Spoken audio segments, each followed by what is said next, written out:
The president just gave his speech to the nation after his meeting this morning with the National Security Council. After what happened in Orlando, all of us expected something that would be empathic toward the victims of Orlando and soothing for the American public.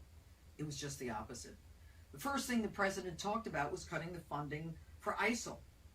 Cutting the funding for ISIL, it sounds like a civil resolution to, the problem of war.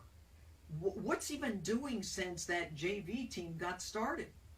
The next thing the president talked about was guns.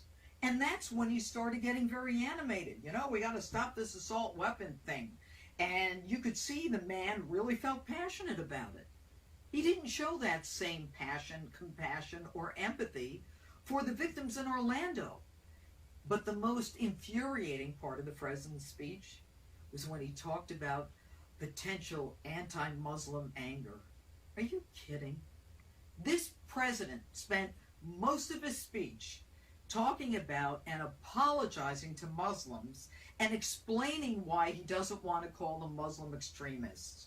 This president has done nothing but further divide this country.